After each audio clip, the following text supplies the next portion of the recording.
Bin yıldız dönsün dolay. Gecenin oyununda bulacağım seni kolay onların arasında. Bin çiçek açsın kırda. Güneşin gülüşünde bulacağım seni orada çiçekliğin gölgesinde. Bin kere unut beni arama yorulmayacağım. Yol benim, kısmet senin, senin sevgimden kurtulmayacaksın. Bin kere yalan söyle, bin kere inanmayacaksın. İkinci ateş böyle, ben sensiz yakamayacağım. Sizin güzel diliniz, sizin güzel fikirleriniz, sizin can açıklığı. Bana kalsa bu ayrı bir şey bütün Gagavuzlara değil mi? Bana öyle gelir. Ben öyle kendimi duyuyorum, Evgen Görüne doğru söyledi. Var çok talantlı insanlar bizim Gagavuzya'da. Ben pek seviniyorum hani onları resimcide, türkücüde. Burada sevilen türkücü Piotr Pitkoviç'dir. Ona da ayrı sevgim var ama size o fikirler için, o güzel şiirler için ben sanıyorum hani Gagavuzlar çok yıl sıra vardı ta başına yetiştiler. Sağ оlasınız. Так как я считаю в этой жизни, наверное, не только я один, что любовь является фундаментом всего, всего живого. Начиная от букашки и кончая нами, людьми, то 90% стихов все именно о любви. Тема любви не просто так, простой любви, а настоящей. Даже у меня диск один вышел года 4 назад, я его назвал «Любовь без обмана». Ну вот об этом мои-то и стихи, о любви без обмана, скорее всего. В этот сборник вошел 91 стих. 91, из них 14 на русском языке, остальные на гагаузском. Из гагаузских тема патриотики и тема о матери, о жизни такой не лирической. Их доля где-то около 15-17 стихов, а остальные больше 60 все тема о любви, которую я вам уже успел сказать. Я с этим автором, с его стихами давно знаком, но с ним лично лет 10 знаком. А на его стихи первую песню я написал еще лет 18 назад. Я знал, что его стихи Петр мой сын, но я с ним не был знаком.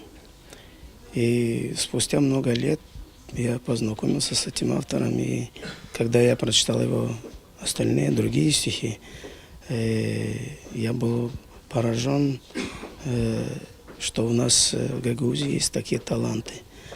И я очень рад, что сегодня вот он презентует свою вторую книгу.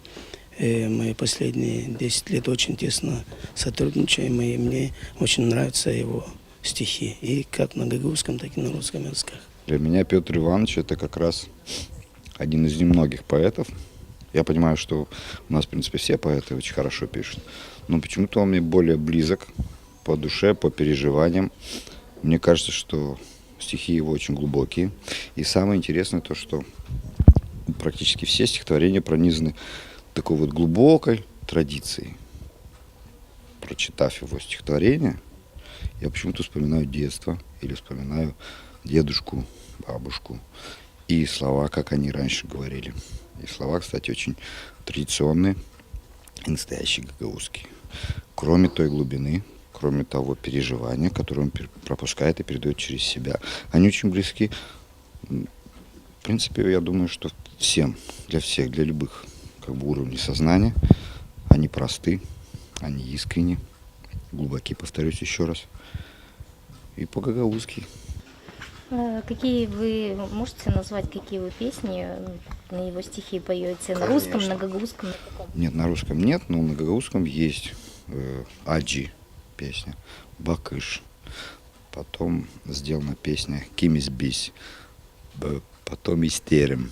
Очень много песен есть на его стихи, потому что был такой этап в моей жизни, где я переживал именно то состояние, которое было написано им. И я посчитал, что мне лично писать ничего не надо, потому что уже все написано, уже все сделано.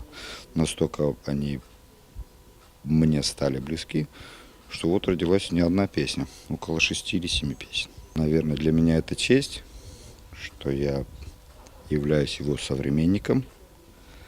Почему? Потому что я также считаю, хотя он не говорит об этом и старается скрывать, я считаю его своим учителем, потому что именно мои попытки что-то сделать на гагаузском языке всегда не обходятся без его помощи. Почему? Потому что есть слова, которые очень многие забыли. Он же их до сих пор помнит. И он же их как бы вот внедряет в общение в наше вот современное время. Я считаю, что очень удачная книга, очень есть содержательные там стихи. И считаю, что эта книга на уровне как профессионалов, и недостатков там практически почти не было. Но то, что было, мы подсказали, он все это исправил. Я считаю, что эта книга заслуживает сегодня очень большое внимание, и надо ее издать хорошим тиражом для того, чтобы эта книга могла быть и в библиотеках, и в садиках, и в школах, и везде.